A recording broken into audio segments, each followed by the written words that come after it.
गणित की दुनिया से ना एक बहुत ही दिलचस्प खबर आ रही है और ये खबर जुड़ी है उस एक फॉर्मूले से, उस एक थ्योरम से जो हम सब ने अपने स्कूल के दिनों में जरूर पढ़ी है, Pythagoras theorem.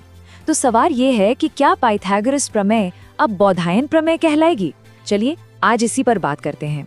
a² + b² = c²। ये फॉर्मूला तो जैसे हमारी जुबान पर चढ़ा हुआ है ना।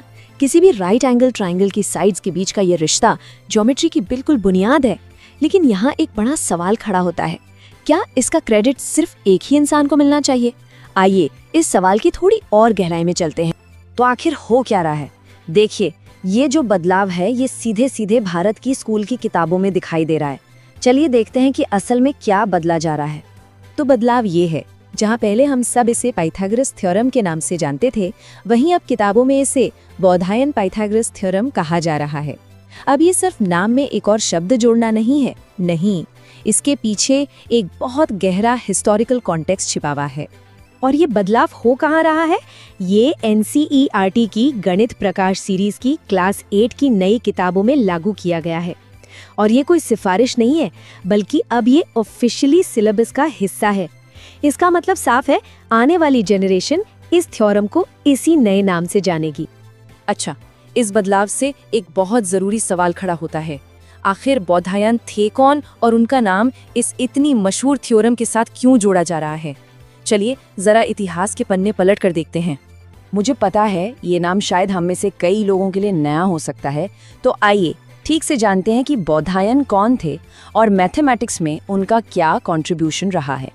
और पता है, यहीं पर कहानी सबसे मजेदार हो जाती है।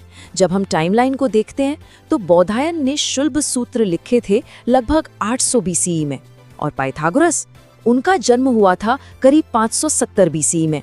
मतलब सीधा साधा हिसाब है, बौधायन का काम पाइथागोरस से भी सदियों, जी हाँ, सदियों पुराना है।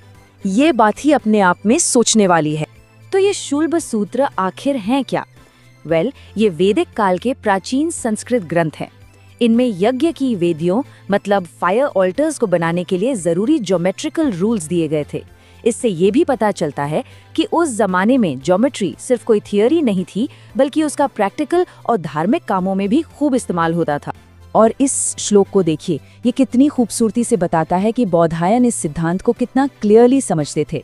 उनके शुल्ब सूत्र का ये वाक्य सीधे सीधे थ्योरम के मेन आइडिया को सामने रख देता है। ये कोई अनजान इक्वेशन नहीं, बल्कि कंस्ट्रक्शन से जुड़ी एक प्रैक्टिकल प्रॉब्लम का सल्यूशन है। लेकिन बात यहीं खत्म नहीं होती। बौधायन ने ऐसे नंबर्स के सेट की लिस्ट भी दी थी जो इस थ्योरम को प्रूव करते हैं, जैसे कि 3 4 5 या 5 12 13। आज हम इन्हें पाइथागोरियन ट्रिपलेट्स कहते हैं, लेकिन अब नई किताबों में इन्हें बौधायन पाइथागोरियन ट्रिक कहा जा रहा है।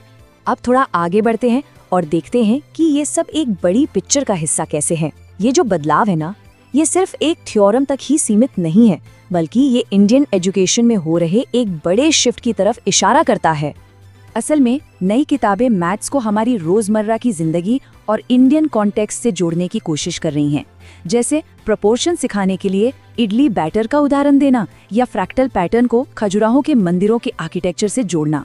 इतना ही नहीं, भास्कराचार्य की लीलावती और कौटिल्य के अर्थशास्त्र जैसे प्राचीन ग्रंथों को भी सिलेबस में जगह दी जा रही है। तो सवाल ये है कि ये सब आखिर हो क्यों रहा है? इन सभी बदलावों के पीछे की सोच क्या है, वजह क्या है? देखिए, इन सब के पीछे जो मेन वजह है वो है भारत की नेशनल एजुकेशन पॉलिसी 2020।